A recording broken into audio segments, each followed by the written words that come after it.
Grace and peace, everybody. We're back. This is Dear Woke Christian. This is the Week in Woke.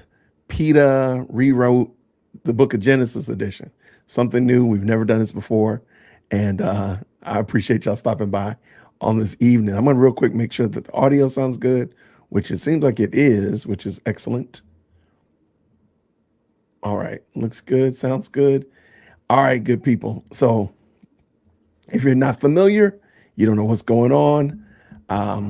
PETA, founded within themselves, chose to, I don't even want to say rewrote. They decided to, Genesis in name only, I'm going to refer to it as the Geno Project. They decided to Geno the book of Genesis. And what I mean by that is they took characters and people and places and events from the book of Genesis and they added them to this weird, perverted fan fiction story that's nothing like the book of Genesis. If you were wanting a more biblically sound treatise on this situation, I did a video yesterday. It's in the link is in the description. I have a PETA playlist because it's gotten that far out of control. So I did a playlist yesterday, a video yesterday, explaining biblically what is the problem with playing with the book of Genesis, why it's important to not fiddle around with the book of Genesis and such like that. I did some slides, all that kind of stuff like that. And if you're looking for the slides, you can go to my Buy Me a Coffee page and you can snag up those slides as well. But the video is right there for you. I wanted to do that first because that's my biblical response. Today, I'm just here to make fun of them. I'm going to mock them. I'm going to be rude and disrespectful because what they're doing, what they did to the scriptures is so egregious that there's no other way to treat this but with contempt and disrespect. So I wanted to at least, be biblical and gracious yesterday. And today, I'm just going to have fun at their expense.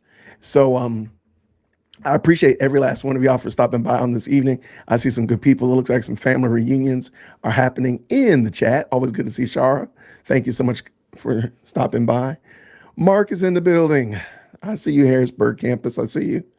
I see you, Eladio. Thank you so much. And oh, by the way, if you are offended by this, if you're hurt, harmed, or injured by this, it is Eladio's fault because he got me this copy of this thing. So God's fancy girl, good to see you, Sister Grace and Peace. Susie, always good to see you. Thank you so much. A Wolf, good to see you. What's happening? Grace and Peace.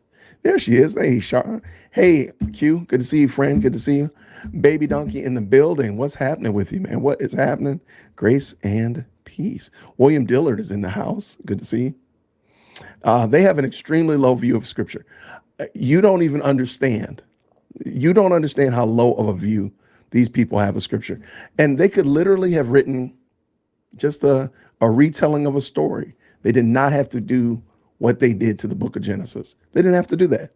Nobody required them to do that. And so now we're going to have to cause some trouble tonight.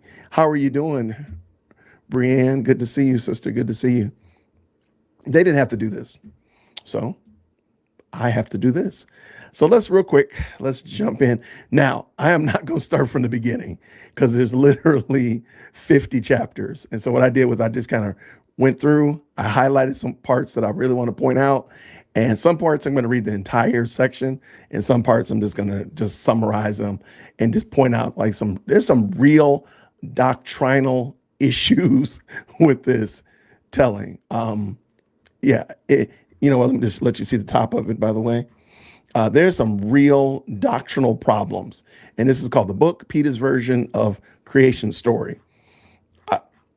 It's not, besides the fact, it goes without saying that it's not scripture. I mean, that goes without saying, but it's a whole different game.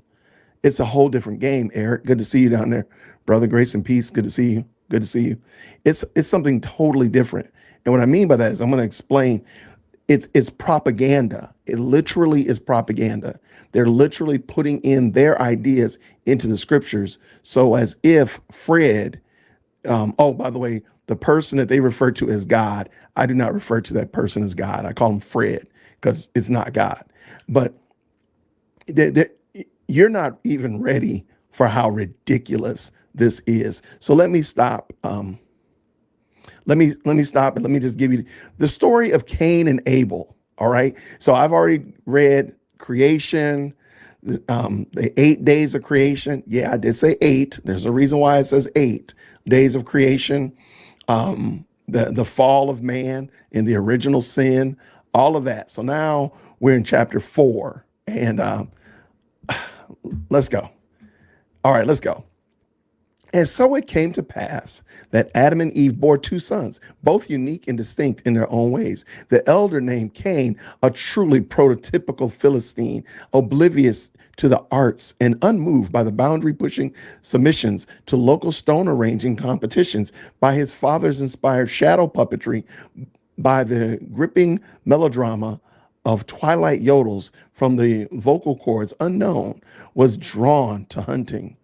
Wretched Cain, the poor, unnourished soul, even performed experiments on animals, thinking little of the lives he disrupted. The younger, Abel, was a gentle soul who would spend most evenings perched on a tree limb, strumming his yoke lute while admiring the beautiful creation with his mind and soul captivated by the glory of existence. Brave and tender-hearted Abel devoted himself to caring for all of God's beings.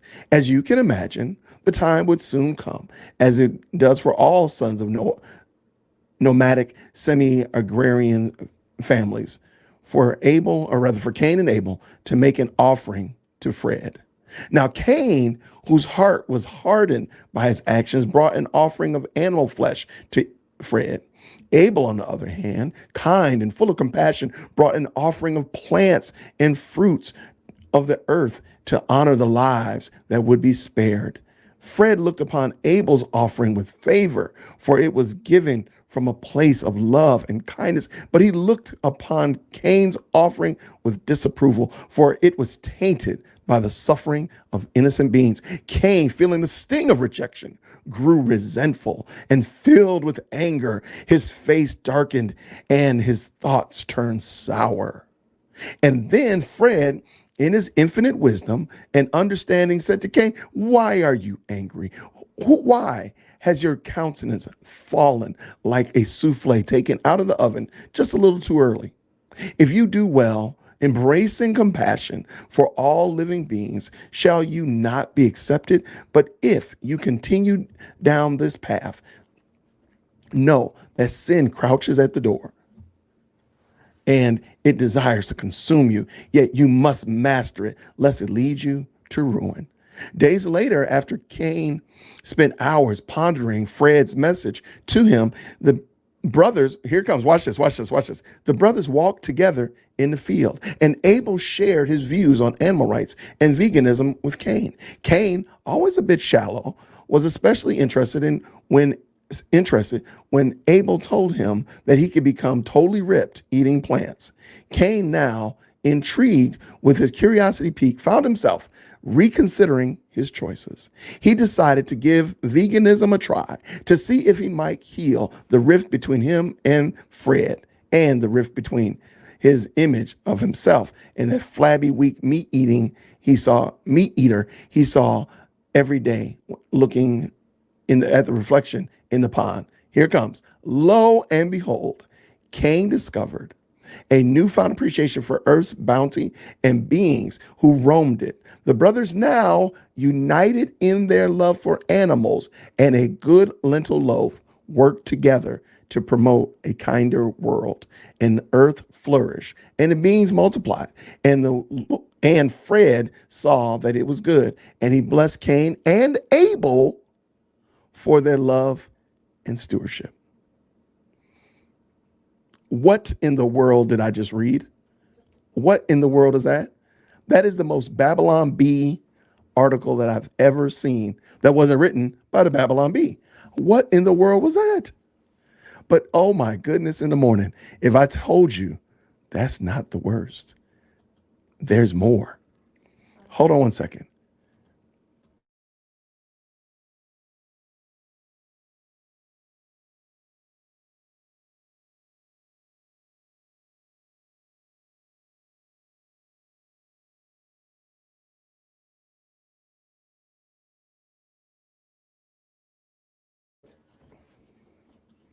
Sorry about that. Sorry about that.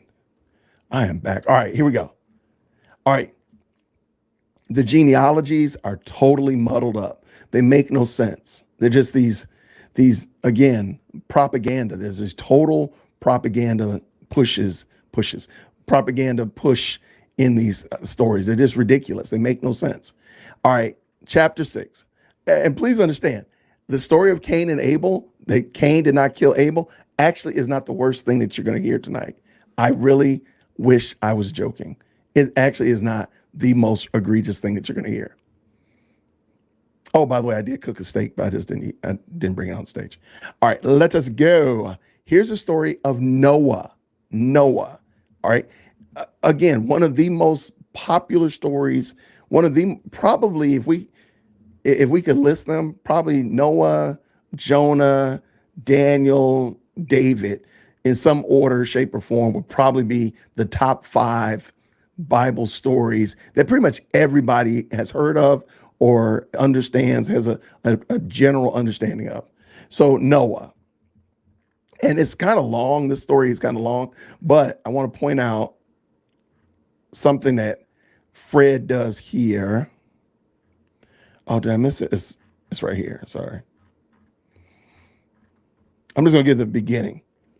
And it came to pass when people began to multiply on the face of the earth and children were born unto them. I notice also they really don't like talking about people being born. And you're going to see that in a moment. They don't like talking about people being born. I don't know what's against in PETA's ideology to not say that a husband and a wife got together and they bore a child. Like, you're going to see it in a moment. You're like, where did this person come from? Where did the little human come from? They don't even talk about it. But okay. The sons of God saw the daughters of men and regarded them as fine, and they took them wives of all which they chose, even without consulting the daughters, much like how wicked men didn't consult the animals before eating them. What in the world is that? What in the world? And the Lord said, or rather, and Fred said, my spirit shall not always strive with man, for man has strayed from compassion and developed a taste for truly disgusting things like liver and tongue and fat. Yet his days shall be numbered. I shall give him one last chance to learn the ways of tender tofu and kindness. Notice throughout all of this, and again, like I said, the original sin was that Adam and Eve wanted to eat meat. That was sin. So all throughout this, you see this underline, this undercurrent of sin. And the sin is that humans eat meat, that humans use animal skins, that humans use animals for labor. I mean, they're going to see that in a moment. They hate that part. All right.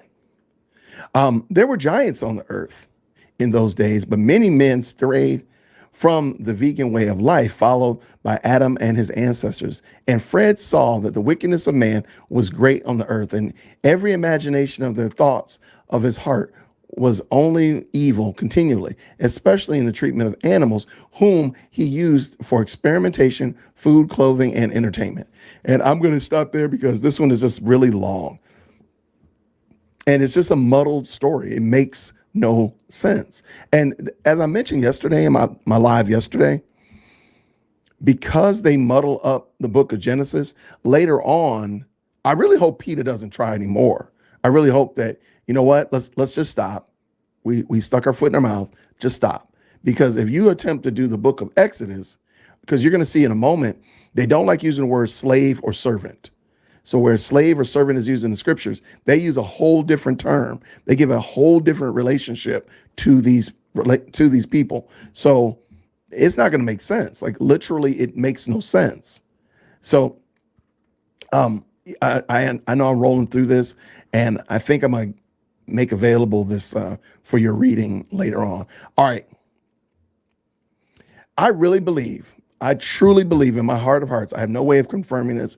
I really believe that vegan teacher helped write some of this.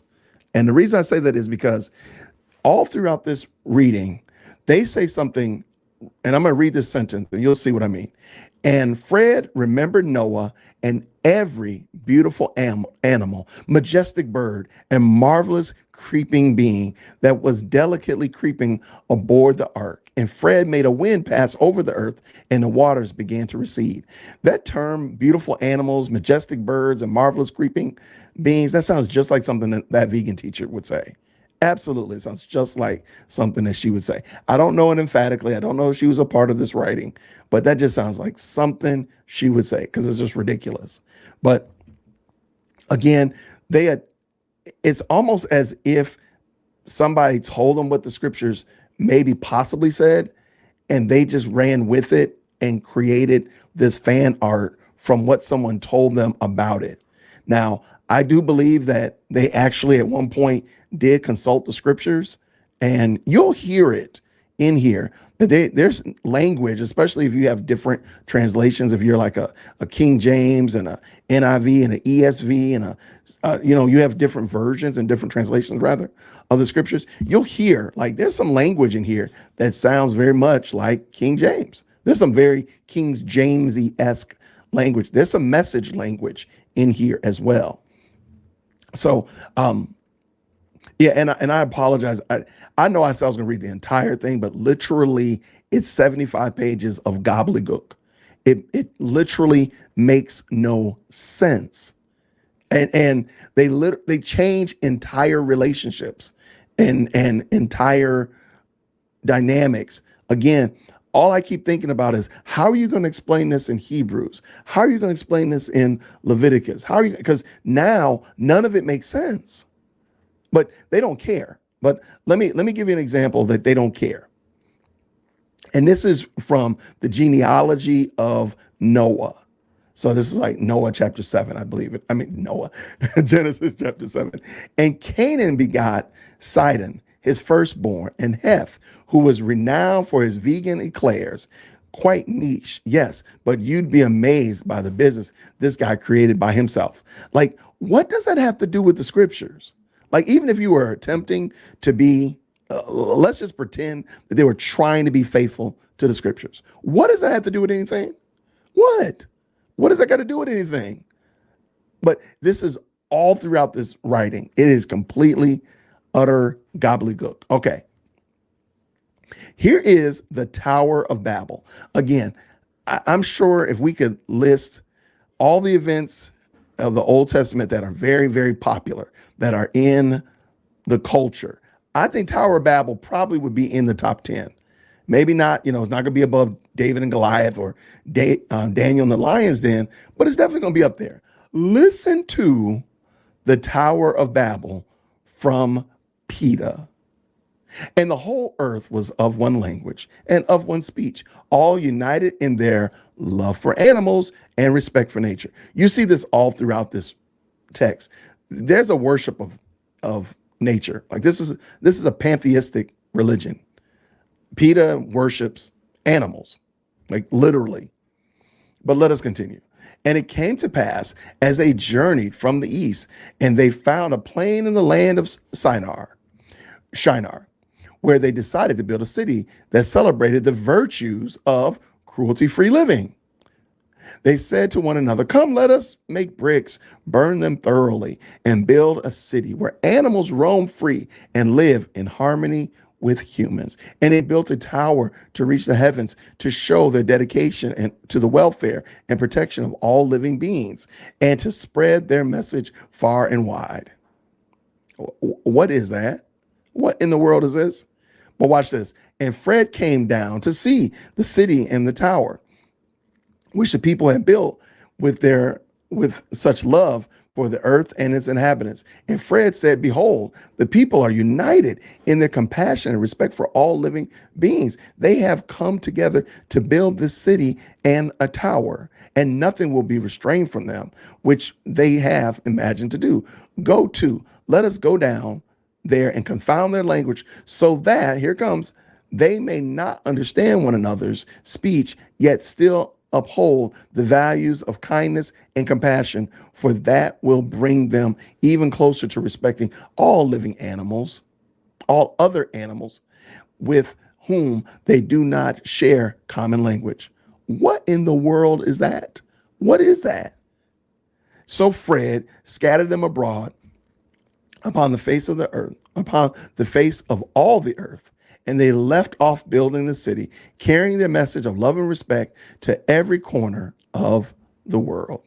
Therefore, the city was called Babel, because Fred confounded their language of all the earth, confounded there the language of all the earth. And from there did Fred scatter them abroad upon the face of all the earth to spread the values of true companionship and respect for all beings. What did I just read? What in the world is that? Again, this is Genesis in name only, creation in name only. There's nothing about this that's of God, nothing. They're just using names and terms that are familiar with the Bible narrative, and they're just going footloose and fancy free. All right, Abraham. I really think that this is probably the worst and most egregious retelling of a story. And you'll see in a moment what I mean. All right, so I'm just going to jump around because, again, this story is long and it makes no sense. I had to read over it multiple times, like, what in the world? And you're going to see, too, as I said earlier, PETA has a problem with humans being born. I don't know why, but they have a problem with humans being born, with husbands and wives coming together, bonding together, and little people being the result thereof. They got a problem with that. And Abraham took Sarai, his wife, and Lot, his brother's son.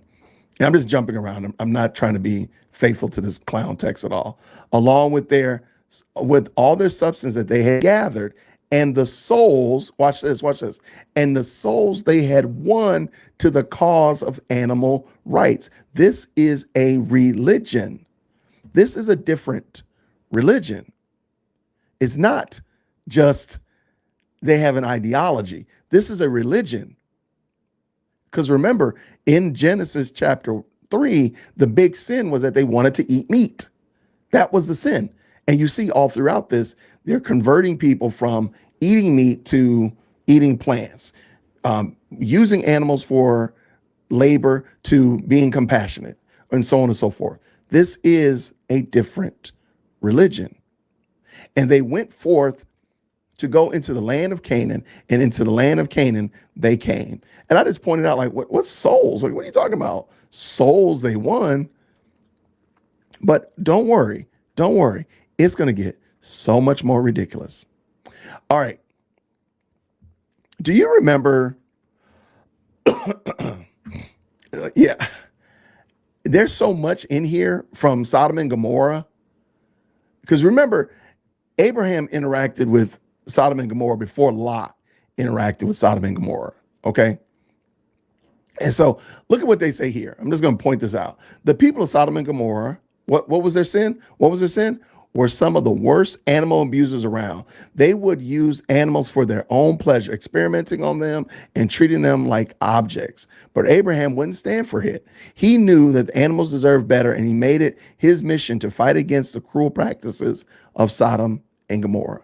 So later on, you're going to see that the whole relationship between Lot and the angels that came to warn Lot, and then the people of Sodom and Gomorrah, is totally a different story. Like, it's not the story that you and I are familiar with if you've ever read the book of Genesis. All right, so we're going to just keep going through. All right. Yeah, this is they muddle up the genealogy so bad. All right, here we go. This is, here it is. This is it. When I say that they worship animals, you might have thought, some of y'all might have bristled up and said, hey, Jason, that might be a little lap too far. Jason, you might be a little bit much by saying that they worship animals, that PETA worships four-legged creatures. Just watch. And Abraham said, Fred, whereby shall I know that I shall inherit this? So Fred had come to Abraham and said, look at the stars, and your offspring will be as many as the stars of heaven. And so Abraham says, wait, what? How's this going to happen? And Fred said unto him, listen to what Fred tells Abraham to do. Because if you're familiar with Abraham's the Abrahamic covenant, that in the scriptures, it was a totally different thing. But listen to what Fred tells Abraham to do. Make extremely personalized gifts, so thoughtful and personalized that they will say, wow, Abraham, I really had no idea you knew me so well. Okay, so who's he giving gifts to? Who's Abraham giving it to? For the noble cow, the wise pig, the brave goat, and the kind mouse, and the curious chicken, as a symbol of your love and compassion for all living beings. And Abraham knew that he had to show empathy and respect for all living beings, that this was a message that he needed to spread to the world. And he crafted beautifully, truly heartfelt gifts for each animal, honoring all their unique personalities and remarkable abilities, using only plant-based materials like cotton, wood pulp, hemp, and even seaweed. And when he presented the gifts to the animals, they each looked at him with understanding and appreciation, sensing the love and compassion he had for them. And Abraham knew that he was doing the right thing, that his message of empathy and respect for all living beings would inspire others to join the fight for a more just and humane world. And when the sun was going down, a deep sleep fell upon Abram. All right, here it comes. But watch this. Here is the Abrahamic covenant. This is God's, again, read it in Genesis and then look at this foolishness here. Let us continue. And Fred said to Abram, know of a surety that thy seed shall be a stranger in a strange land and shall serve as denizens, and they shall inflict them for 400 years. I know this sounds a bit harsh, but you just have to trust me here. So Abram knew that this road ahead would be difficult, that there would be challenges and struggles, but he remained steadfast and committed to his cause.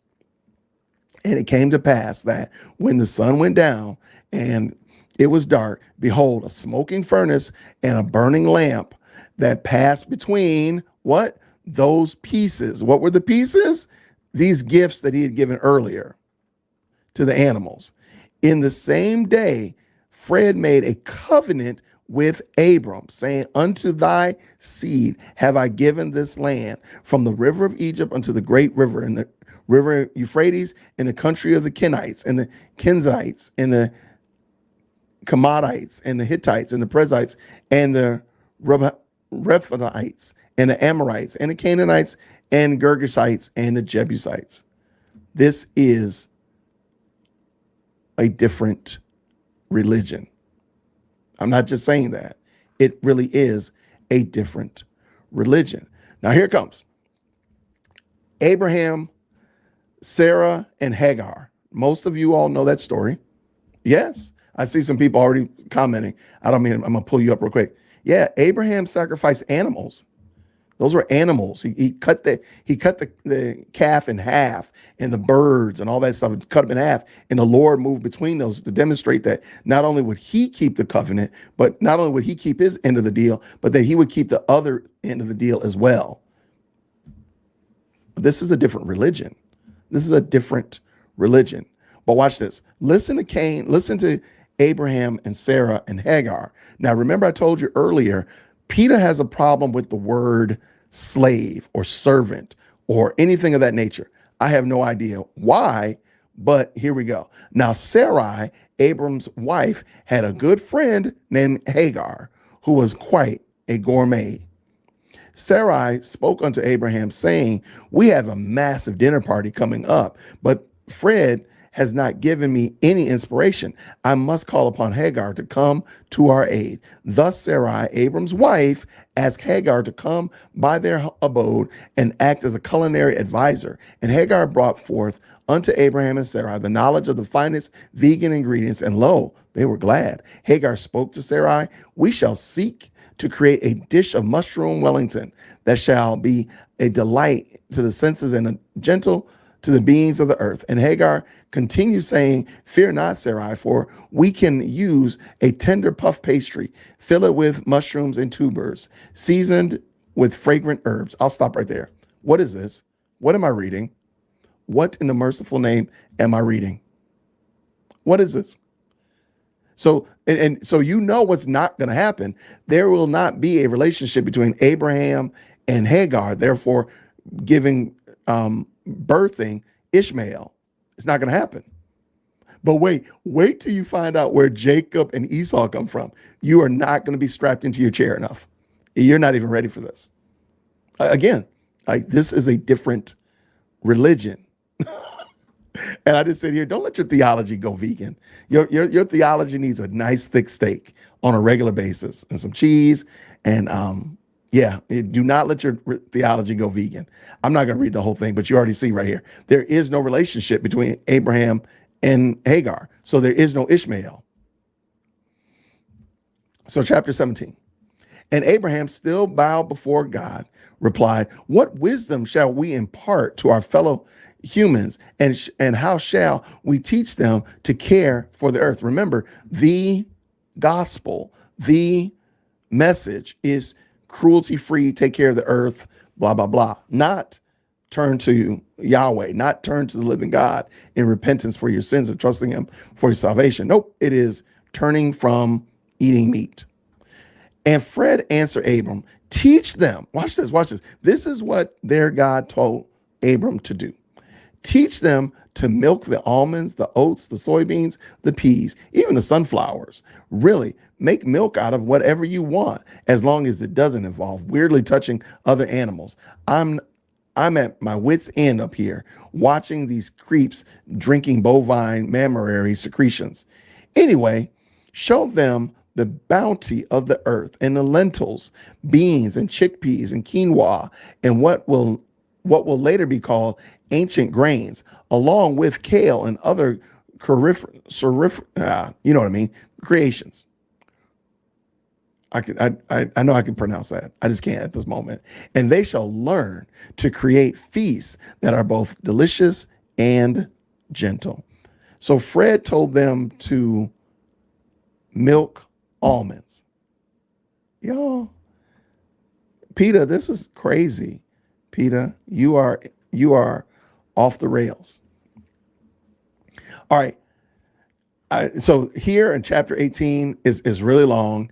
It is when Fred comes to Abraham to tell him that not that he's going to have a son next year, but that he's going to have a bunch of people following after him, and he's going to teach people how to be kind to the environment. I really wish I was joking. I really wish I was joking. All right. So let us jump here. All right. Okay. So here we go. This is the story of Sodom and Gomorrah. I promise you, you've never heard something this ridiculous in your life. And again, I'm going to say it. I really thought that this is an article that the Babylon Bee wishes they could have wrote. Like, the Babylon Bee people wish they had been this unregenerate. Okay. And Lot said, behold, okay, so the angels have come as messengers to Sodom and Gomorrah. Lot lives there in Sodom and Gomorrah, in Sodom, forgive me. And the angels come and they were going to stay in the city, in the center of the city. Lot said, no, why don't you come home with me? Come home with me. Here we go.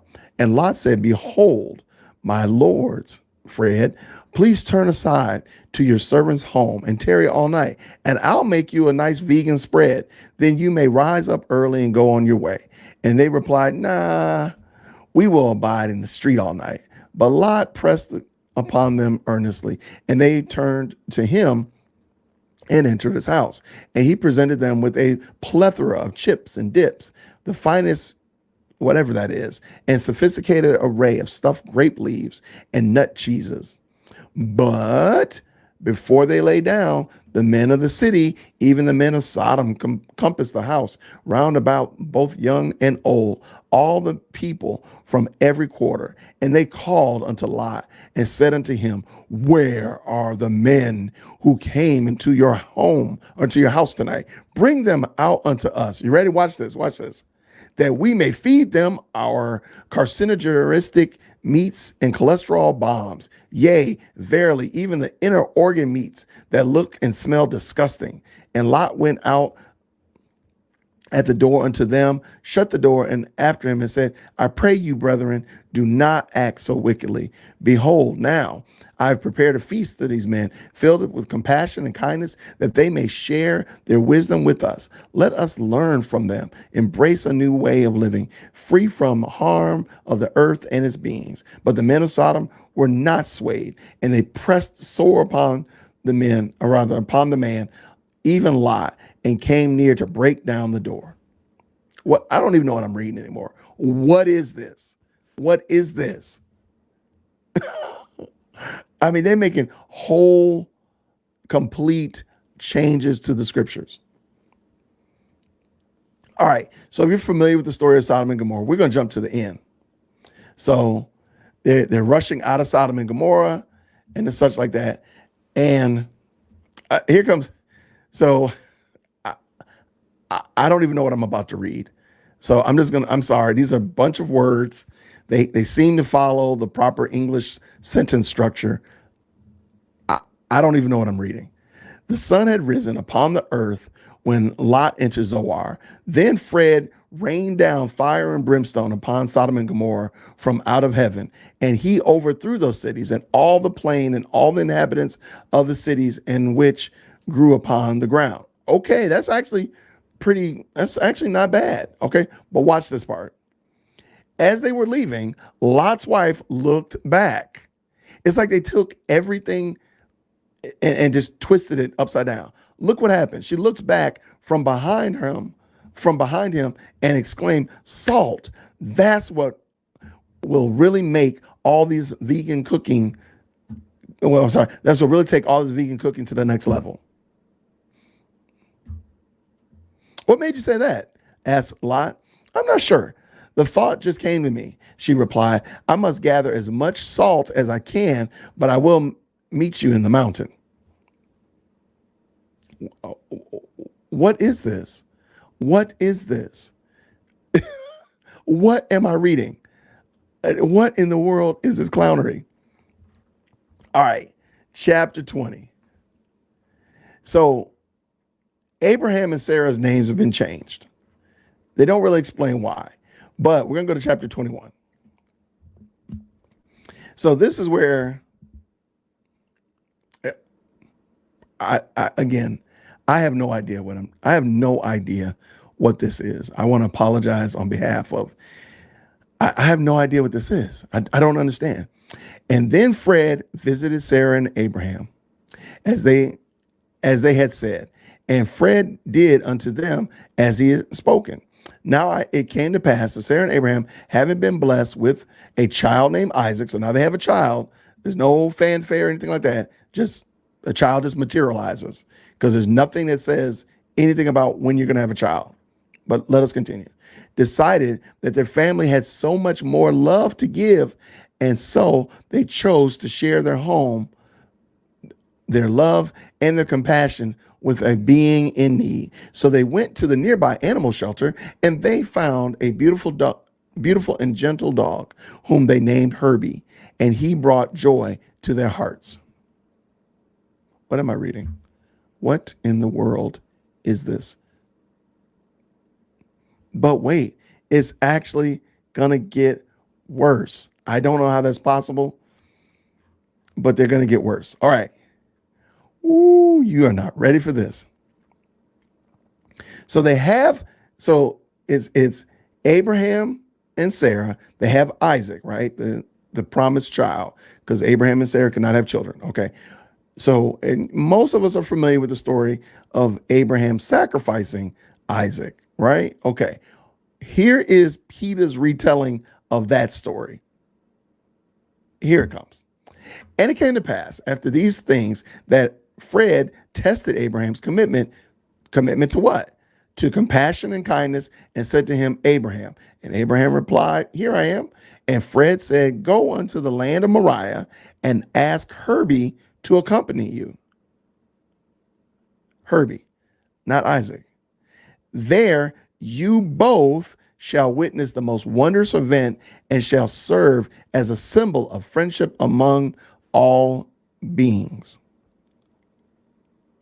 Not take your son and worship, sacrifice him and worship me. Nope, nope, nope, nope. You know, coming from anyone else, I would assume that this was an exaggeration. But since you always deliver, I'm in, Abraham responded. And Abraham rose up early in the morning, grabbed a bushel of carrots for the many donkeys he was sure to pass on his way to Moriah, and asked two of his neighbors, here again, they don't like using the word slave or servant, to join him and Herbie on the journey to the place that Fred had chosen of, had spoken of. Please forgive me. Where's Isaac? How is this? Where's Isaac? And on the third day of the journey, Abraham lifted up. You're not ready for this. You're people, please strap in. Do not be cutting a steak with a sharp steak knife. Please do not have any beverages in your hands. I cannot be held responsible for what you're about to hear. I cannot be responsible, nor for what you end up doing with the beverage or the knife, or if you're driving a heavy equipment or anything like that. And on the third day of the journey, Abraham lifted up his eyes and saw the place in the distance. And Abraham said to the group, Find more donkeys to give these carrots to, and Herbie and I will go yonder and witness the event, and then come again unto you. And Abraham and Herbie walked along toward the land of Moriah, their hearts filled with anticipation. And they approached the place, as they approached the place, they beheld, here comes, a gentle lamb grazing peacefully in the meadow. And Fred spoke unto Abraham, saying, Behold, I have found this lamb for you and Herbie to befriend as a symbol of harmony and understanding among all sentient beings. His name is Leroy. They literally have a lamb named Leroy. The lamb's name is Leroy. Leroy, everybody. Leroy. And like him, all lambs and sheep are gentle individuals who have just as much personality and just as much love to give as dogs do. They love their families deeply and have rich and complex emotional lives. And Abraham and Herbie drew near to Leroy, and they saw that he was gentle and they only wanted their companionship and respect. And in an instant, Abraham and Herbie felt a deep bond of friendship and love beginning to form between them and Leroy. So the three of them ran together through the meadow, their joy and laughter echoing through the sounding hills. What in the world is this? What is this? What is this? But watch this, 23. It actually gets worse. Now, remember, Abraham took Herbie to go get Leroy. There was nothing about sacrificing Isaac or anything of that nature. But let's continue. Now, Sarah, having witnessed the growing interspecies friendship between Abraham, Herbie, and Leroy, felt her heart brim with warmth, as if the sun had bestowed upon her its sweetest glowing rays. And so it was that Sarah's days on the earth came to an end, her spirit alight with the knowledge that kindness could transcend even the seemingly insurmountable barriers between species. What in the world is this? So notice there's nothing about Isaac at all. So there's nothing about him, not a bit. Now, in a moment, we're going to talk about, wow. Yeah, I don't even understand. Let's jump to 24. So remember, Abraham had Isaac. Sarah does, in fact, die. And Abraham wants to make sure that Isaac has a wife from his kinsfolk, not from the pagans. So he asked his servant to go get him a wife. Okay. I don't even know what I'm about to read to you. They literally take the whole story of Rebecca and make an entire narrative out of it that is nowhere near scripture. Like they just make up a story. They just make up a total story. But watch this. Let's get to the servant and notice what he does. Notice what Abraham is thinking about and what Abraham wants from his servant. Watch this. And Abraham said unto his neighbor, because again, it's not a servant, it's his neighbor. Please forgive me. It's his neighbor. How dare I? Shame on me. I beseech thee, place thy hand under my thigh, not in a romantic way, just in a way you would place your hand under the thigh of an ailing prophet about to speak some of his last words. For I must make a solemn request of you before I depart from this world. The neighbor, with great reverence, did as Abraham asked. And Abraham said, swear by Fred, the Fred of heaven and the Fred of earth, that thou shalt find a new and loving home. Watch this, for Herbie and Leroy.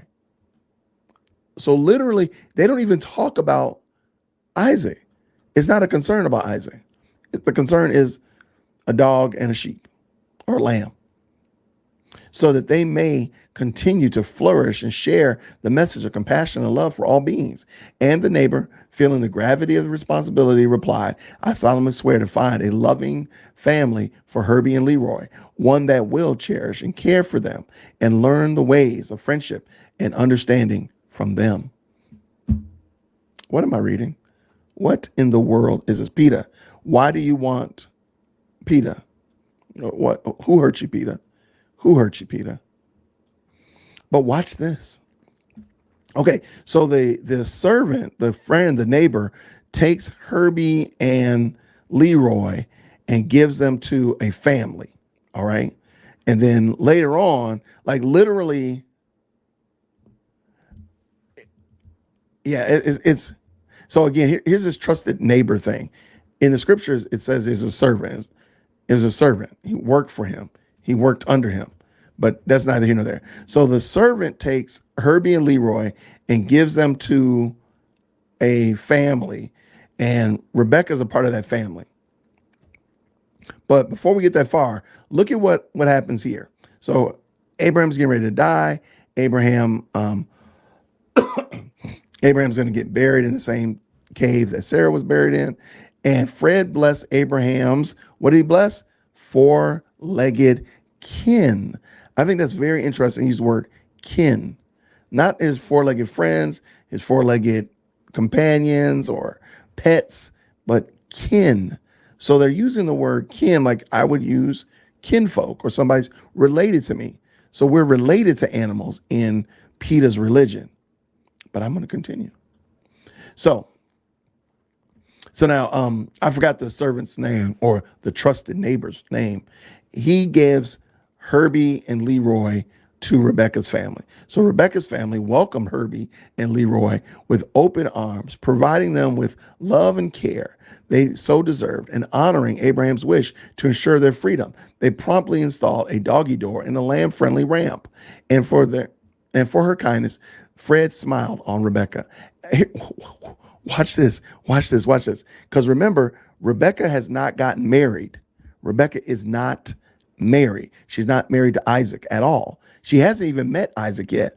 But listen to this sentence. After years of being unable to conceive, Rebecca suddenly found herself with child. Two of them, in fact, not Herbie and Leroy, but two tiny guys who were doing some sort of water fitness exercise routine in the amniotic fluid that filled Rebecca's womb. Rebecca's not married. She doesn't have a husband. How is she trying to conceive? It says it right here. After years of being unable to conceive, Rebecca suddenly found herself with child. What in the world are we talking about? Because in a moment, you're going to see she hasn't met Isaac yet.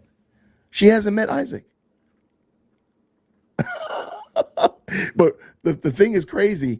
They literally make an entire story about Rebecca and Jacob and Esau. There's no Jacob swindling his brother, running away from Esau. None of that happens in this story. They're just learning Jacob is teaching his brother how to cook. I really wish I was joking. I really wish I was joking. Now watch. Well, Jason, how do you know that Rebecca is not married? Jason, you might be just saying that. I don't know that you know that. Not a problem. Chapter 26. But soon there was another famine in the land, not unlike the one during the time of the old friend Abraham. So Rebecca, that's one. Jacob and Esau, those are the two boys, Leroy and Herbie, headed to Gerar, a quaint Philistine village where the king Abimelech held court. There's no husband. There's no Isaac. There's no Isaac. And Isaac later on, like literally, so Abimelech is going to try to hook up with Rebecca. It's really weird. Like, again, this is a different religion. This is a different religion. But watch this, just so you can see. So now we're in chapter 28. After the kingdom had turned, because Rebecca completely turned the kingdom upside down by teaching them how to cook vegan food. Okay, here it comes. Remember, Isaac was not in the picture yet. After the kingdom had turned over a new leaf and Rebecca gained more and more influence and everyone's being less itchy and smelly, Jacob, the falafel making extraordinaire, was visited by the Lord. Isaac is nowhere in the picture. Rebecca's a single mom. I for the life of me, I wish I was making this up. I have no idea what's going on. So now Jacob, this is supposed to be Jacob's ladder. This story right here is supposed to be the story of Jacob's ladder. I have no idea what's going on. And in this dream, Jacob saw a great ladder with its base on the earth and the top reaching up into the heavens. Ascending and descending the ladder were beings of great beauty and light, sharing messages of peace and unity among all Fred's creation. And Fred appeared beside Jacob and said, "Behold, a vision of the world where humans and animals can live together in perfect harmony and everyone's breath smells minty fresh. I promise that this very land you're sleeping on will become an epicenter of hope and love for all." It just totally skipped Rebecca and Isaac. Totally. And so you know what else they're going to skip? They're going to skip the whole story of how Jacob got swindled by his uncle Laban. They're going to totally just skip it. Like it doesn't matter to what they're trying to do. It doesn't matter. The story of Jacob's son, like for example, did I roll past it?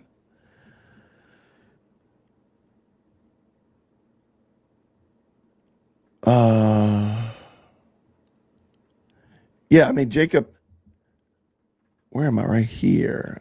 I don't know why I didn't. It looks like my note got removed. Yeah, I don't see it. So okay, here's Laban. So that whole situation with Laban and Rachel and Leah, that doesn't happen like that. He only marries Rachel. He marries Rachel. Does not get tricked by his uncle to marry Leah and then work another 7 years to marry Rachel. Just totally makes it up. I mean, totally cuts it out. So if you're thinking, a biblical thinking student, you're like, well, wait, that's going to really muddy up some other stories in the scriptures later on. They're not going to make sense. And this is what we're talking about.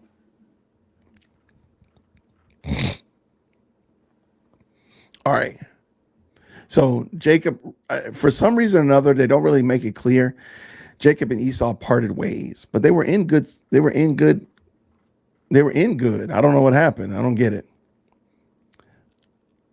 All right. So then there's the whole story of Dinah and her brothers. So again, like there's no 12 tribes. There's 12 boys later on with Joseph, but you don't know where did they all come from? Because if you know the scriptures, there's like 4 moms that produce all these boys and subsequent daughters and such of that nature. But yeah, there's no explanation at all.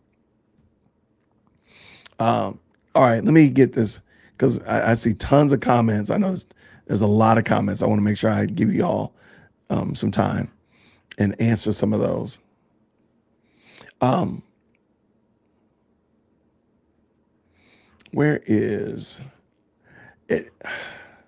I hate to say it, but it's so dumb that I I'm glad some of my comments actually did leave. There was one, however, I want to point out. Oh, yes, okay. So Joseph. All right, so we're talking about Joseph. And for the most part, they muddle up the whole story of Joseph and his 12 brothers, Joseph getting sold into slavery, Joseph and Potiphar, all that kind of stuff like that. Matter of fact, the only reason Joseph got put in jail is because he was cooking so well that Potiphar's wife thought he was using magic. I'm not being funny. Uh, Okay, one day, here it comes right here. One day when Joseph was alone in the house, Potiphar's wife, she confronted him demanding that he admit to using occult methods in the kitchen. Vigorously denying these allegations, Joseph explained his culinary success were simply a product of boundless imagination. Unconvinced by his defense, Potiphar's wife exacted her revenge. She plunged her face into a bowl of freshly diced onions, and with tears streaming down her cheeks, she called to the other servants to help, claiming that Joseph had tried to bewitch her. I have no idea what this is. Now, I want to point this out. Once Joseph gets thrown in jail from Potiphar, he gets yeeted into jail.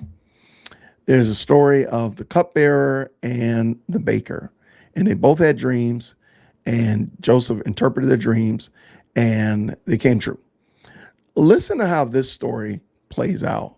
One night, both cupbearer and baker had dreams that left them troubled and perplexed. They shared their dreams with Joseph, who, with his keen insight and aptitude for interpreting subconscious musings of the hippocampus, was able to help interpret them. To the cupbearer, Joseph revealed that his dream foretold his release and return to Pharaoh's side. And the baker, Joseph prophesied that he too would be released, but with a unique opportunity for true redemption. As Joseph foresaw, both men were released from prison and returned to their former positions. If you know scripture, you know good and well that's not what happened. The baker actually lost his head. I don't understand anymore. I have no idea what PETA is doing. If they want to be taken seriously, I have no idea why. I have no idea. So the baker decides to make this vegan cake, and he makes several different kinds, and Pharaoh likes them all, and the baker becomes world renowned or Egypt renowned because of that. Then, of course, Pharaoh has a dream, and I don't remember if it's the cake baker or the cupbearer or whatever, tells Pharaoh that Joseph can interpret dreams. And of course, we know that there's tons of propaganda goes through here.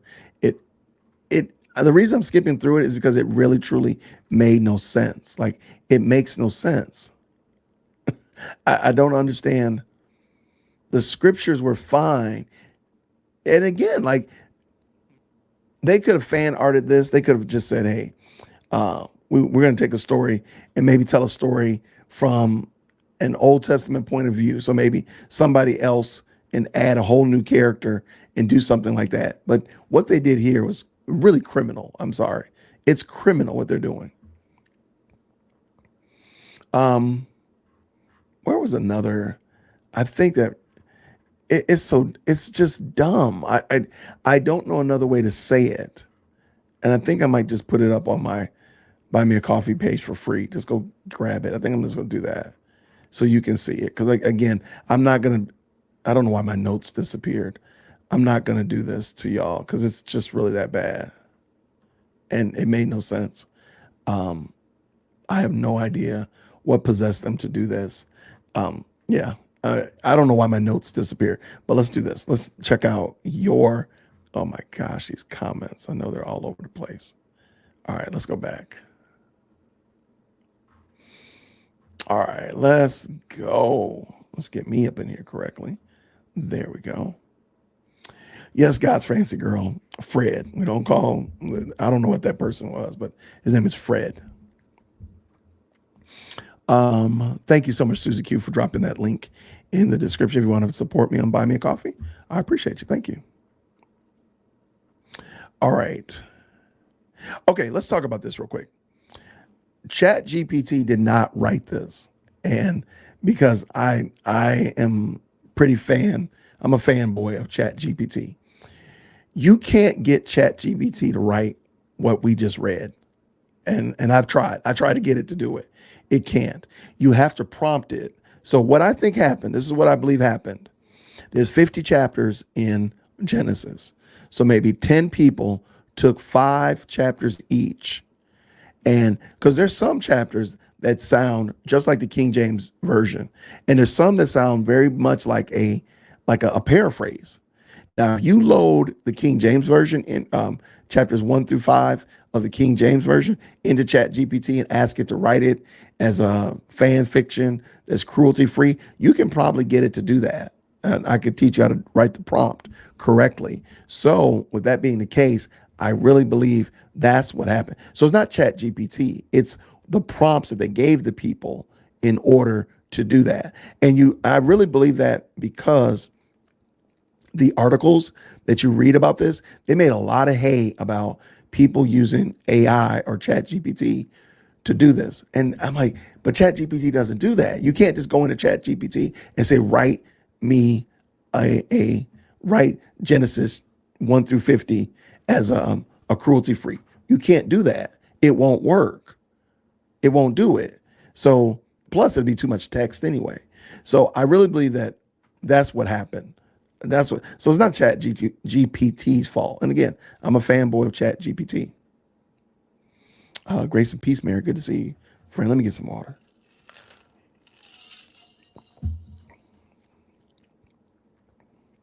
No, but there is an 8th day.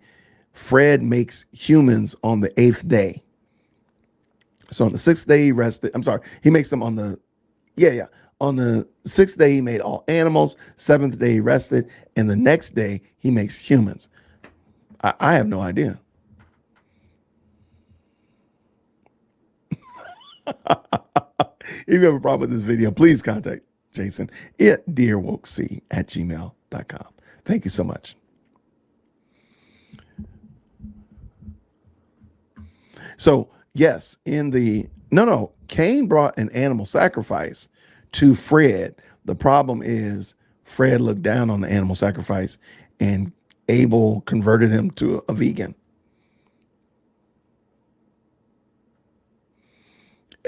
Actually, I think the book of Enoch is probably more faithful.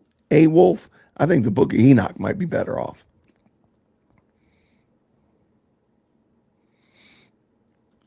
What we got there? Yeah, someone in the cloud. So rough day. I got you. I don't know where we were in the discussion, Kiana, but I was serious. These people are really serious. This is a different religion. It's a whole different religion. Thank you, God, fancy girl. Hopefully my reading was comical, but I think it's the actual text is comical. Thank you so much, Mary, for the thumbs up. I appreciate you. I think souffle does use eggs, but I'm sure vegans will probably tell us that they have some way to make it without eggs. I'm sure.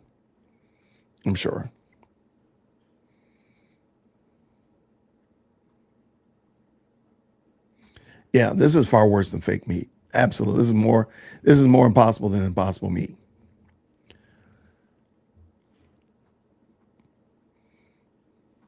So your vegan friends do not eat eggs. Yeah, so they're ovo-lacto vegans. Yeah. No, I'm sorry. They are true vegans. Ovo-lacto vegans eat eggs and still drink milk. Nope. Cain did not kill Abel. Nope. Did not. So later on, when they talk about in the New Testament, when they talk about righteous Abel's blood cries out, it won't make sense. Yep. Cain and Abel lived happily ever after. Yep. What's going on, Atlanta 82? Good to see you. Good to see you. That's not how any of this works. That's not how any of this works. Yeah, I don't know. Cain is a Philistine. I have no idea what that even meant.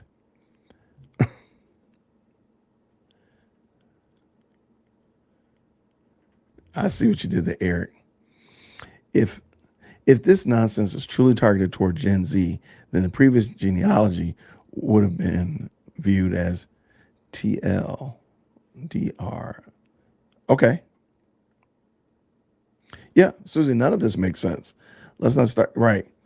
Yeah, the genealogies are totally just, they just add all this foolishness about so and so made falafels and so and so was great gardener. Just a lot of extra dumb stuff that it adds no value to it, to the text at all. I don't think we should expect anything better from PETA. And I think that was probably my fault for thinking that they would do better, but they can't. There's no hope for them. Because this is another religion, though. This is a totally another religion. If you read the article that really got people talking about this, they're literally talking about making a religion. So they're doing that. That's what they're trying to do.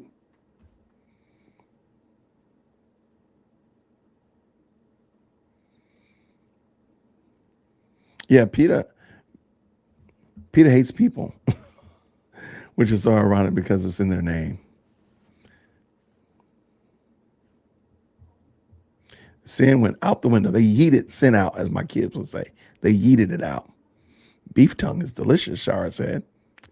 Carry on. I agree. Tender tofu. Yeah, like what in the world? What's tofu got to do with anything?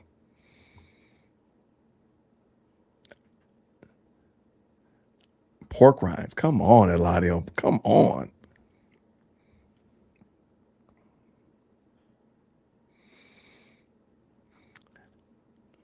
Animals were killed because of Adam and Eve's sin, but not necessary now.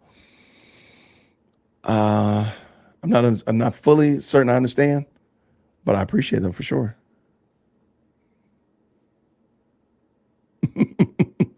Everybody's talking now. Everybody's talking about what they're eating for dinner now. Way to go. Susie said we had cheese tortellini and a meat sauce for dinner. Man, well, Adam and Eve and Abraham would not have been able to eat with you. I have no idea how they're going to write Leviticus. I hope they stop. I really do. I really hope they get enough pushback and people say, okay, yeah, maybe we went a little lap too far. Maybe we really shouldn't have did that. That might have been a little bit disrespectful, blah, blah, blah, whatever. But I really hope that they don't try to do the book of Leviticus. I mean, I hope they don't try to do it anymore. I hope they just stop and repent for their wickedness. But we'll see. All right. So Blind Vision said, I guess I'm now an enemy of PETA on two counts. First, we bought a chicken last weekend. Second, we watched this video and telling others about it. So right now, I love it. No, you're doing the right thing. You're doing the right thing.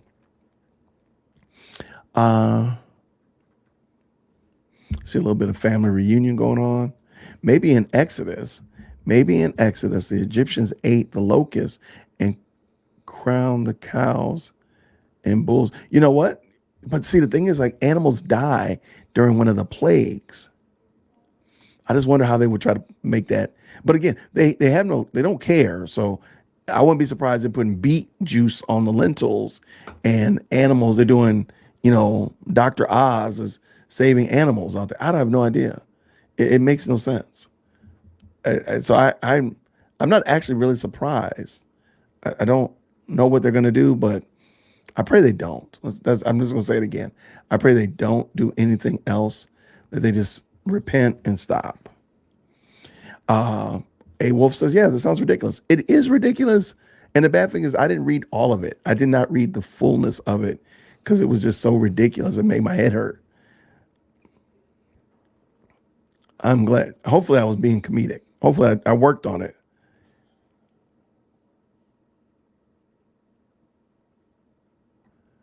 Yeah, like this wouldn't work.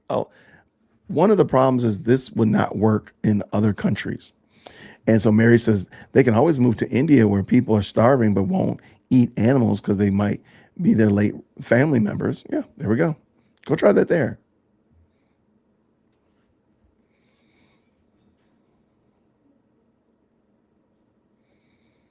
Yep, great question. How would they write Jonah? I pray they don't. That's all I'm gonna say again. I really pray that they just stop. Like just stop, acknowledge you're wrong. You're wrong as two left shoes. Just stop. Like you don't have to do anything else. Nobody's looking for you to do anything more. Just stop. Just stop. But prayerfully that will they will. But I got a bad feeling in my heart. I got a bad feeling that they're gonna more than likely try it again. All right, let's go.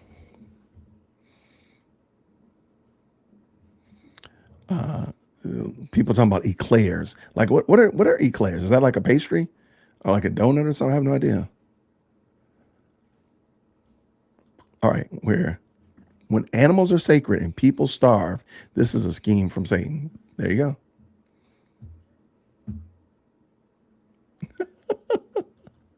I love it. I like seeing you guys wander through the same chats I do. It's quite fun. I love it. No, it doesn't. It definitely don't sound like it was written by an adult. Sparuski lady. It does not sound like it was written by an adult. Like, what was wrong with you? Are you okay? Did somebody hurt you? Like, what is wrong with you that you're saying these things? These things don't even make sense. Uh, Cruelty-free living is, I mean, it's a virtue,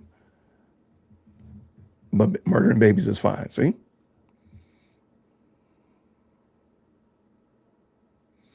All right, what we got? What we got? Yes, Fred. Fred. I'm not going to call him anything else but Fred.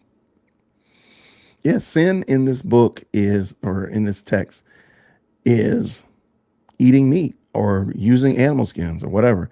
I was going to get it printed and get it bound in like goat skin or something and then have like a goat skin copy of it. And I figured that probably might be a lap too far even for me. But who knows? Don't be surprised if I do it. Don't be surprised. Uh, there's a little bit of family reunion going on.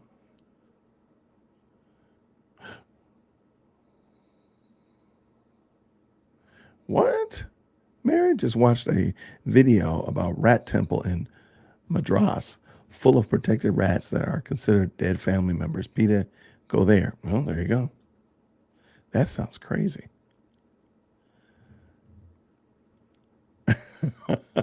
I was thinking about Fred Sanford, but Fred Flintstone works too. Is this plagiarism? No, because I don't think it's plagiarism because it's so far removed from what the Bible actually teaches. I don't even think it's even in the same ballpark. I don't even think it's Geno, it's Genesis and name only. That's it. That's the only thing that's even. Yeah, I can't think of. Maybe it'll be. I don't think it is. I'm trying to put something. Okay. Um, they're attempting to write a Bible, Montana. They rewrote Genesis, and it is a train wreck. Yeah, it's a train wreck. But good to see you, Montana. Thanks for stopping by, man. If you're still here. All right, what did Eladio said? That part where Abraham and Sarai claiming to be brother and sister was just so dumb, deranged, and made no sense. A lot of it makes no sense because you've changed the nature of the story. So again, like out of context, a lot of the Bible stories would probably leave you scratching your head. Sure. However, that's not the Bible's fault. You took it out of context. So in proper context, it does make sense. The problem is you took it out of context, and that's not the scripture's fault.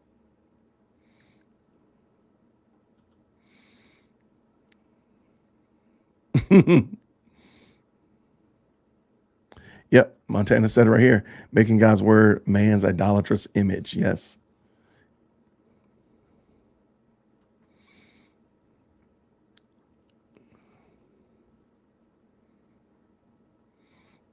All right, let's see. Yeah, the angels were eating vegan burgers on the way to Sodom. I have no idea what is going on. I'm like, what am I actually reading? I think it is pantheism. I think it's worship of nature. I think it is. And again, this is not a fictional Christian. This is not a fictional children's story. It's sadly the starts of the it's a start of a different religion, a different faith system altogether, or the canon of a fake religious system. Yep, there we go. And she hit the nail on the head. And they worship the creation rather than the creator. Man, I got so many comments and I do apologize that I didn't keep up with this. It is horrible writing. It really isn't good writing. That's why I think that some of it reads, again, as if you were reading from the King James Bible, if you're paraphrasing the King James. And some of it reads like you're reading a paraphrase. So that's why I think it is. I think they just, it's not Chat GPT's fault.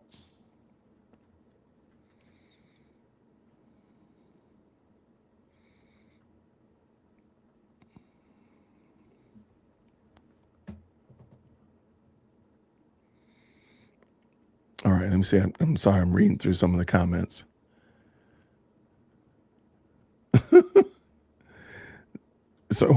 So clearly Mushroom Wellington is a real thing. I didn't know that.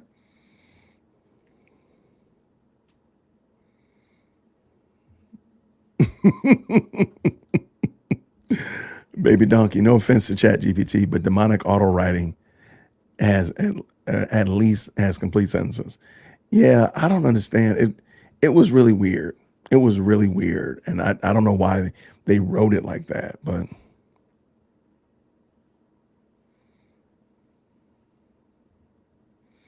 all right, let's see.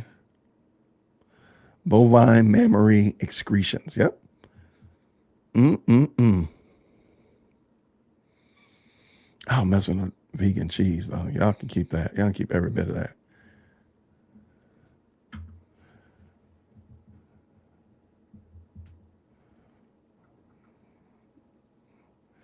Yeah, kale is. I don't think kale tastes good at all. I'm sorry.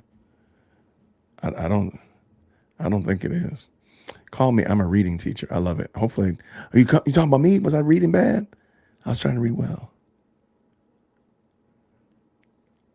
Yeah, like I mean, you can care about animals. I think we should respect animals, but just without humans to cull herds of animals, they would suffer far more than if they were made food or anything else. Like, yeah, I'm sorry. Like deer season, there's a reason why we have deer season, and there's a good reason for it. Like it just doesn't make sense otherwise. Yeah, you can invite Peter on the live. I would love to talk to him. And hopefully, if they want to, I will gladly talk with them about what in the world is this? What are we doing? What are y'all doing?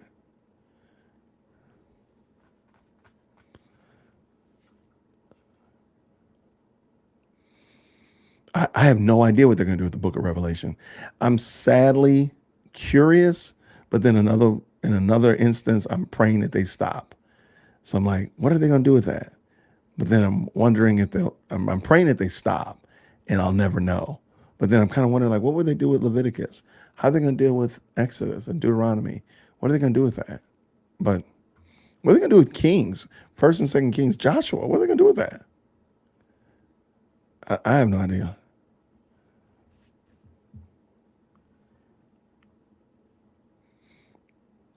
All right, what we got here? It's definitely word salad. It was definitely word salad, but it's vegan. So what should we expect? We should expect a word salad, right? See what I did there? I did that. I did that well too. I'm trying to drop something on my channel, but I can't get it to work.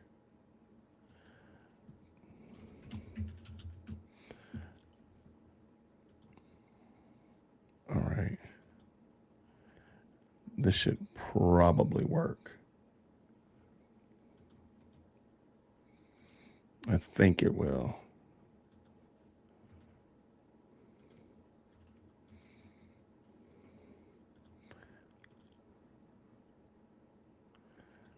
All right. If you go to my Buy Me a Coffee page, there's a treat for everybody that watched this video today.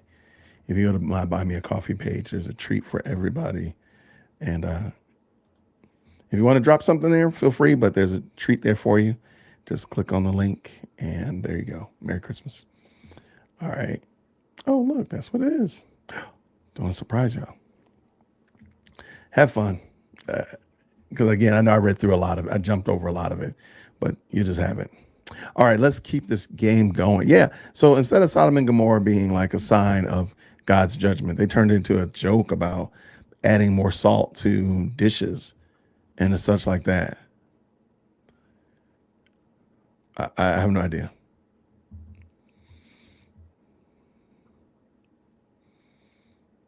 All right, let's keep this going. Yeah, it's entirely too much work to explain the Bible, but why not just leave the Bible alone? Like the Bible was not bothering them. And then for them to, of course, you're going to get, they got attention. They got me to do a video on it. I got you. I got all that kind of stuff. However, it doesn't fix the fact that now the scriptures make no sense. Like what they did made no sense. So, all right. I am too. Atlanta 82. I am kind of wondering, like, how are they going to do that? But I mean, I saw what they did to Rebecca. Like, again, it made no sense. So I wouldn't be surprised. I'm not going to be surprised at all. With again, born in a manger, all the animals around him, they're gonna go to town. I pray they don't though. I pray they just don't do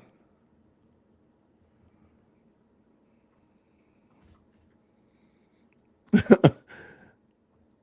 All right, let's keep this going.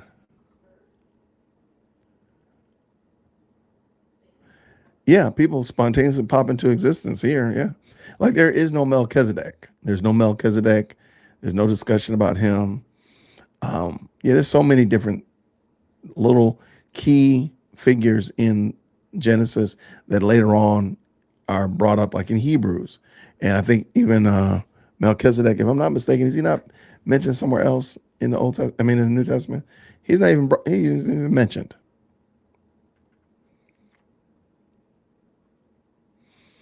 Yeah, I don't know. I have no idea what this Leroy thing was about. I have no idea. Leroy the Lamb. I have no idea. I saw somebody else say Leroy Jenkins, Leroy Brown, bad Leroy Brown. Where's it? Leroy Jenkins? Here go Leroy Jenkins. I have no idea. I have no idea. Okay. Well, Spruski lady, let me know. If I didn't do, I don't think I did a good job of getting in the character. However, I will gladly allow you to go to buy me a coffee, and it's there for you. This is mockery. I agree. I don't think it's anything less than that. Wolf. I don't think it's anything less than that. It is mockery, and they're well aware of what they're doing. Oh yeah, there's no doubt that. Why y'all fixating on Leroy being black? Tell me the lamb black without telling me the lamb is black. Leroy, shaking my head, Peter. I tell you, I love it.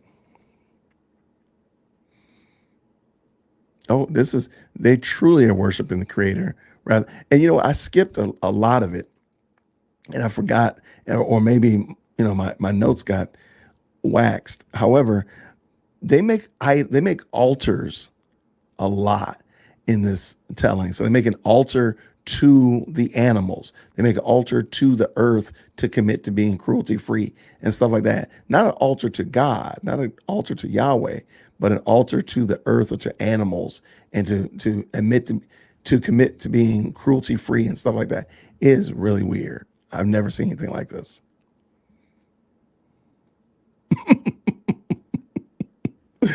Peter grew up in a fatherless home. Man, they're gonna have a Christless eternity. That's the problem.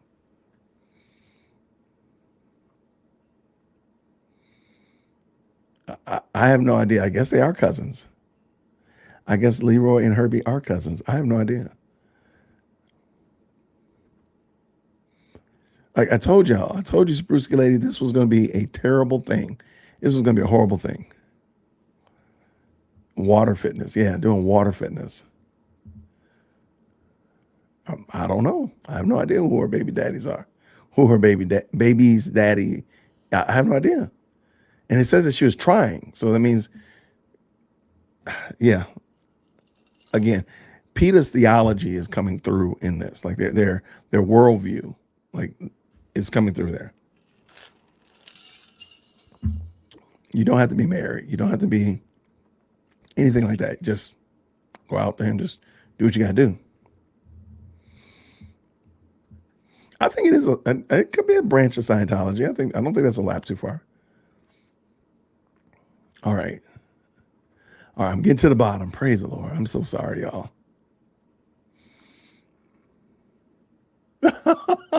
No, well, I will say this. Jacob's ladder was not about generational trauma and DNA. So, I mean, there's that. So, I mean, they got something right. You got to give them a little bit of credit. You got to give them a little bit of credit there. When you say Fred, wait, when you say Fred, it makes me think of the Hitchhiker's Guide to the Galaxy on the planet where they worship the giant nose and are waiting for the big sneeze to get wiped away with a giant tissue. Really? I've never seen that show. I never saw that before. I'm familiar with the name, but I never saw it.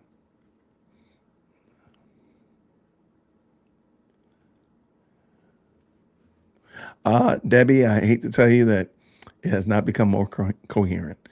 I think it actually got worse toward the end.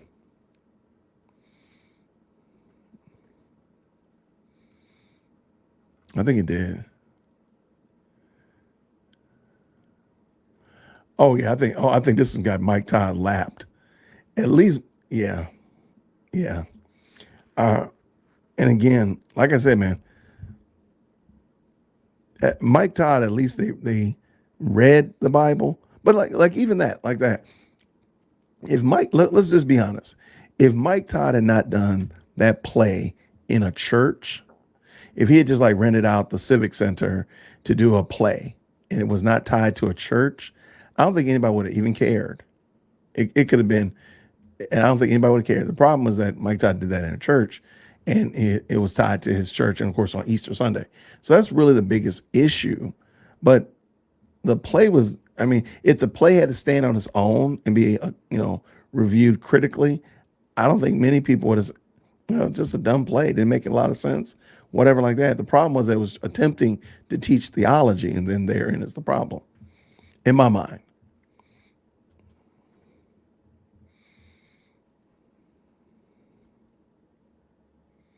I'm really hoping against hope, Shara. Shara just said, I would like to hope that even as disrespectful as it is, that it's supposed to be a joke and not taken seriously. I'm hoping so too. The problem is their article sounds like they meant this to be serious. Yeah. Oh yeah, Atlanta 82, the Black Hebrews. There's no 12 tribes. I mean, there's 12 brothers. They're not born of different moms. They're just there. It's like materialized. It just got 12 brothers and Joshua. I'm sorry, and Joseph. I don't know. I don't understand it. It's extremely weird. And I think that's why, for me, it's more problematic because it shows not only a lack of reverence for God's word, it actually shows just biblical ignorance. Like, that there's certain key elements, key players, if you will, that are needed in order to move a story forward. Like you really truly can't have the creation story without Adam and Eve. I think we can all agree on that. Now, could you tell a creation story and skip over Noah? Probably so, but Noah's really a famous, story in the culture in general. So you probably want to do that. Could you skip over the Tower of Babel? I don't think the world would have come to an end. You could have still gotten across a message without skipping it. So there's certain key transactions, like for example, Melchizedek. Okay, you could still tell the creation story or the book of Genesis and maybe skip over Melchizedek. Probably wouldn't be the best thing, especially if you're going to talk about later on in the scriptures. But you know what? The world wouldn't come to an end if you didn't talk about it. And that's all I'm saying. They skip over key figures and just skip over. Like, again, Abraham sacrificing Isaac. I mean, a ram in the bush, that colloquialism comes from that phrase, from that narrative. So again, like certain things are not going to make sense anymore. So, okay, what's ram in the bush mean? I don't know, because these people took it out of there. All right, some reason or another, y'all are talking about Transformers. What are y'all talking about? Y'all are wild, man. I don't know. I'm assuming Fred is a man, but they actually don't say that. That's a good question. There's no reason to believe that he's real, though. That's for sure.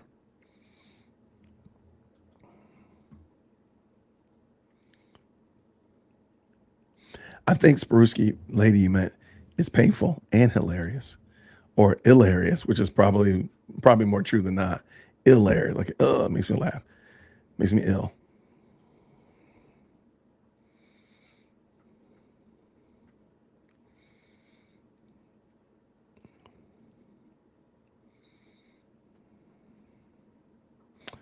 All right, let's see. Yeah, tofu is nasty, Susie. I don't understand how people get away with that. But okay, if you like it, that's fine. But I don't need it.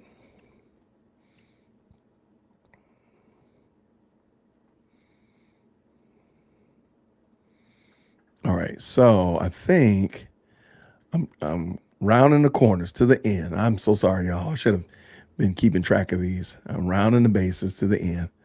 There's a lot of family reunion going on. And Spruski lady, I agree. They're making me hungry. They're making me a little hungry too. I agree. Uh, y'all are wild. Now everybody's talking about what they're eating for dinner and what they had for dinner. You all are the best, I tell you. All right, this one. Having a 75 page PDF bound in goat skin would be a bit too much. At least they have an account using meat names in the address. That is hilarious. I don't know, man. I might if I could, I would. That'd be hilarious. I know if they do another chapter of the Bible, they're gonna have to get that business, and I'm gonna have to bind it in some kind of leather or something.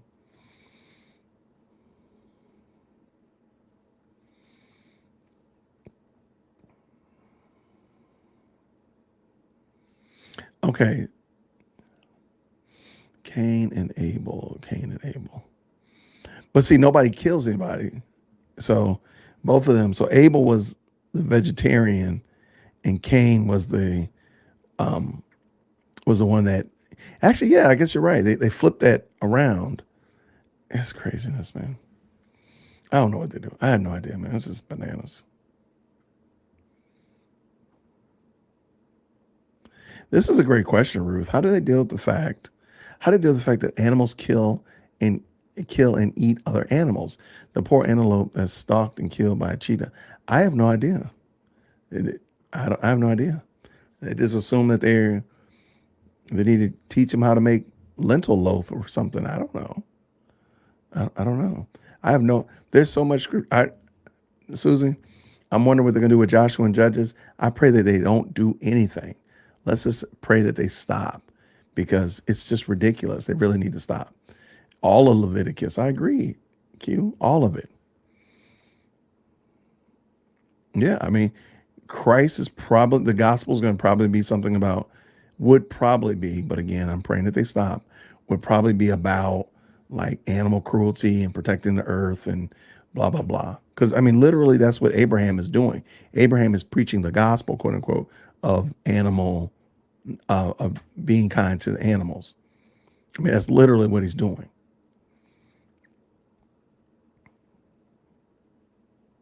Yep, I don't know. That's a great question, Spruski lady. You don't see Lot's wife again, but she doesn't get turned into a pillar of salt either. So she just left and was living her best life. I don't know. No, she said, I got stuff to do. I got to go.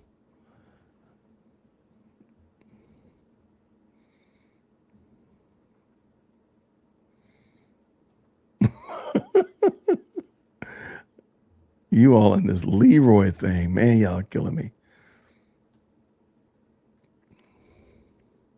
Okay, wait, let's see. If Mike Todd did that, okay, and didn't tie it to Easter or the Bible, it would have been an okay play. Right, that's it.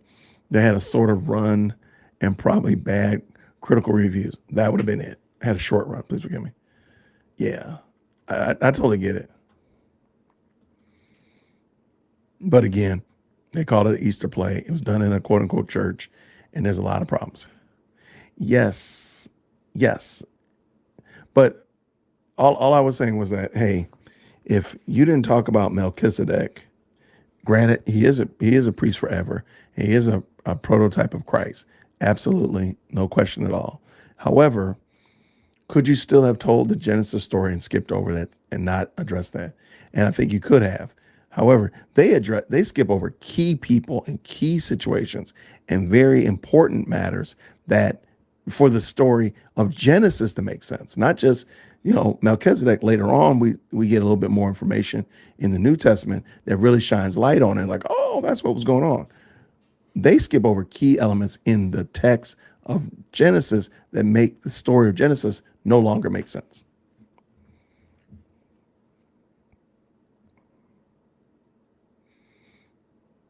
All right, so I think I got,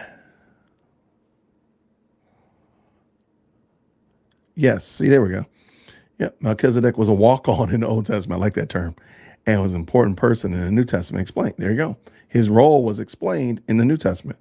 And I love it. I like the way you said that. Leroy. Y'all in this Leroy, leave Leroy alone.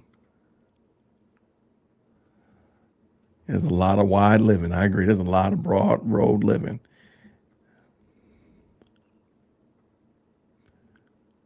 He never was married. Nope. Nope. Why is Isaac even mentioned? I have no idea. Uh no, that whole story of Tamar and Judah never happened. Nope. Nope. I mean, the complexity of that life of that family. It's fair to say that Abraham, Isaac, and Jacob is. I don't think it's a lap too far to say that from Abraham all the way to Jacob closing his eyes at the end of Genesis 50. Those stories are very key, and literally, like, just taking one person out doesn't make sense. Maybe like a random servant or something of that nature. But again, like what they did with Hagar, it makes no sense. It just sounds ridiculous. Yeah, I would feel comfortable in saying that, like, you really have to treat all of Abraham, Isaac, and Jacob's stories really exactly how they're given. There might be one or two little randoms. Like, you don't need to say, like, for example, Abraham and Lot, when they parted ways and one went to the east and the other one went to the west, and Lot ended up going towards Sodom and Gomorrah. Okay, if you didn't talk about that's not going to bankrupt the story. However, what they did to Sodom and Gomorrah did in fact bankrupt the story, and I think that's the worst problem.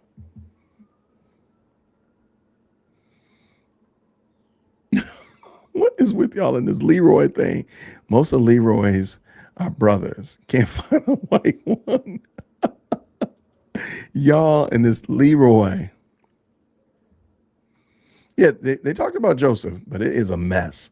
It is a train wreck. It is a total mess, a dumpster fire. But if you go to Buy Me a Coffee, I left y'all a Christmas present there. So if we go to Buy Me a Coffee, and it's free because I just can't do it anymore. So just check it out, snag it up, read it yourself, and go from there.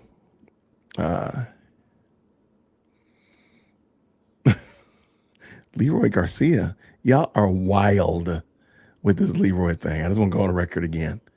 I want it to be known, let it be said that y'all are cracking me up with this Leroy thing. The Sodomites were incinerated for wanting, right? Yep, for wanting a potluck. Yep, they wanted to do a potluck. Well, they wanted to, like, feed the angels meat. That was part of the problem.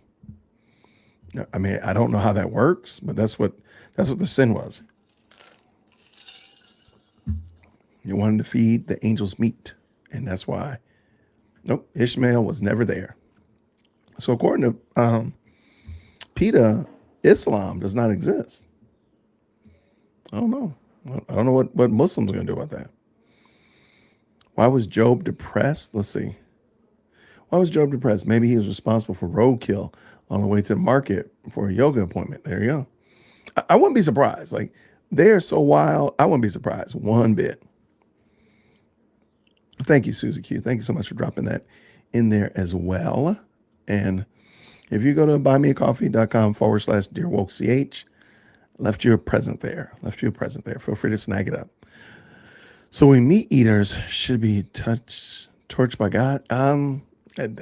According to this false religion, yeah, I don't understand it.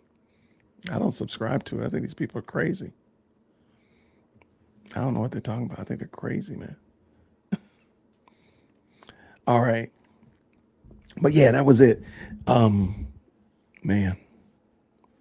I really hope and pray that they don't try anymore. I really do. I really hope that they don't attempt to do anymore. Because I mean, this is a travesty of the highest order. I mean, I don't think it's just funny. I don't think it's just fan art. I don't think it's just just a fun reading. No, it's well past that. And since they talk about in the article how they were looking at a new religion, I think that should be taken seriously because this is a different faith system. Like literally, you see it and hear it all throughout it, from building altars to animals to, I'm sorry, that sounds like you're worshiping animals. They are really doing the most. So pray for PETA, man. Pray for them because that is well past a lap too far, well past it. So everyone, what you got there? What you got there? Well, thank you, Mary. I appreciate you. Check it out and buy me a coffee for sure. I'm gonna just leave it up there until they tell me to take it down. Not sure what I'm doing wrong, but I already remember buy me coffee, but I don't see anything. Let me just double check. Let me check real quick. It should be on there when you just go to the main page. Just looking real quick, Eladio. It's right there on the. Nope, it's not. Why is it not up there? Give me a second to make that change.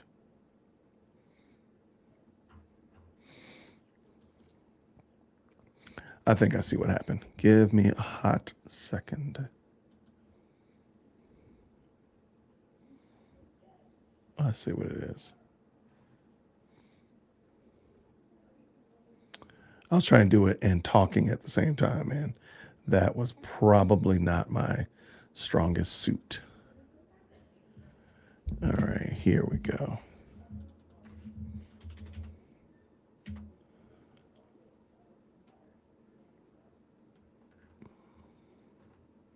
All right, I'm doing it right now. I'm redoing it.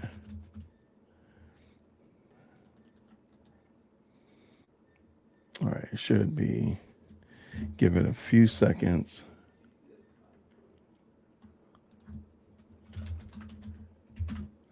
All right, it's not very great, but all right. So now, if you would, baby donkey, look again and you should see it. All right, everybody. I want to thank y'all so much. Yeah, for sure. Spruce lady. At the end of the day, we do have to pray for them because they are deceived and they're deceiving. If people think that, it's just weird. Like, why in the world would you want to use? Why not create your? If you want to do your own story about your ideas of veganism, I don't see any problem with that. But why use the scriptures in order to prop up something falsely and make a false narrative? Why do that? For the life of me, I don't get it. I do not get it. So we definitely need to pray for them. If you would, baby donkey, let me know if you were able to grab that. And it should hopefully work. I want to make sure of that before I bug out of here. But I want to thank y'all again for hanging out with us this evening. And I'll get back to my normal, the week in woke next week. And got some fun things to talk about. But yes, Susie. The truth of the gospel is foolishness to those who are perishing. Okay. And if not, if you have a problem, shoot me an email, dearwokesy@gmail.com, and I'll make sure that update that and make sure it's available. But I'm looking at it right here, and it seems like it should work without any problem.